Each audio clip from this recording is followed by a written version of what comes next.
Well, hello there. I have 5 tips in under 5 minutes for you on the piano. These tips are pretty basic, but important.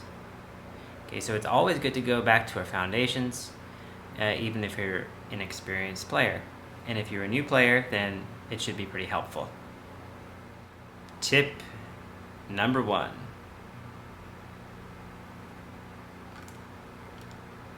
You're not gonna like it, but practice with the metronome.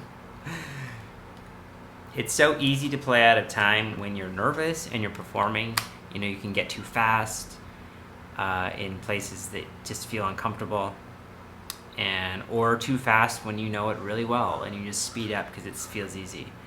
But when you practice with a metronome, it really helps during performance. It helps make everything cleaner. However, when you do practice with a metronome, do not play mechanically like this.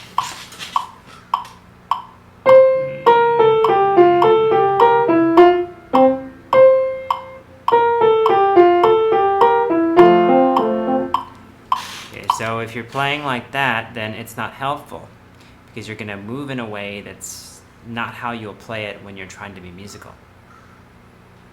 So instead, when you play with the metronome, I highly recommend that you play it with expression and the way that you would perform it, like this.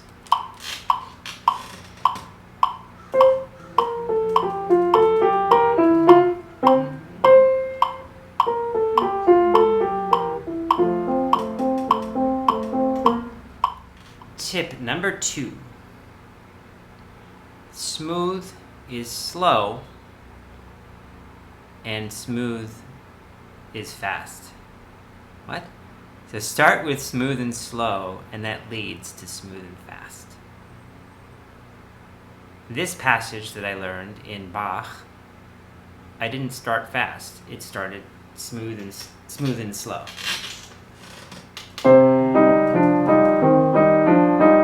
When I practiced slowly, making sure everything was aligned, not like this. Because if you practice slowly badly, you can't practice fast. You can't practice fast. So smooth and slow leads to smooth and fast.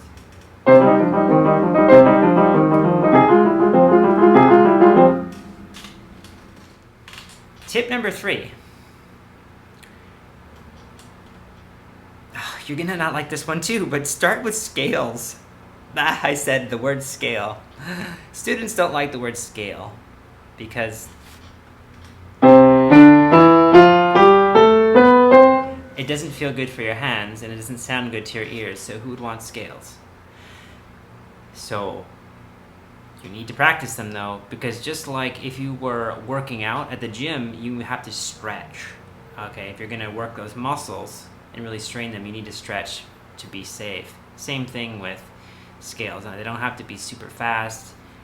Definitely start slower. Play Hanon, play exercises like Czerny, and don't play scales mechanically. Play them musically. So start piano, and then work your way.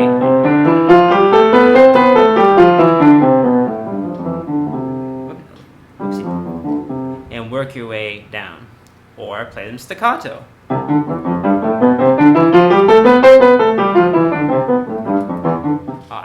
I'd like to add that scales includes scales, arpeggios, chords, octaves, and all that stuff. So, tip number 4. Okay, you're gonna like this one a little better. What you really, really need to do is have fun. Playing piano, if you're a student or an amateur trying to become a professional, or even just performing for family, that performance situation can be really stressful. And it can even feel like a life or death situation. Even though it's not, our brain kind of makes it feel like if I don't get this or if I play something wrong, it's the end. Right? That happens to a lot of people.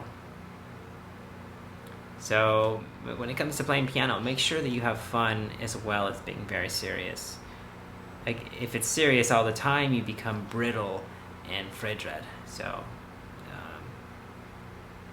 the pianists who sound the best look like they're having fun. Not just pianists, but all musicians. And so you should figure out how to have fun when you're practicing. You owe it to yourself. And tip number 5.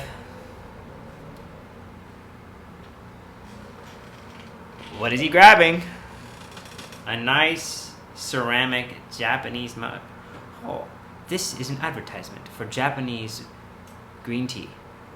No, I'm kidding. But I always have something nice nearby when I'm practicing, whether it's a bowl of almonds or green tea or water, something comforting in your practice space at home can be really nice because it's intense focusing, and when you have that tea or coffee there, you can just take a little break and take a sip. I think I'll do that right now. Delicious. Yeah, it gives that good comforting feeling, and then I'm ready to go back to this. Well, that's all we have for today. 5 easy tips that should improve your practicing. If you liked this video, then do like and subscribe, and I'll see you next time.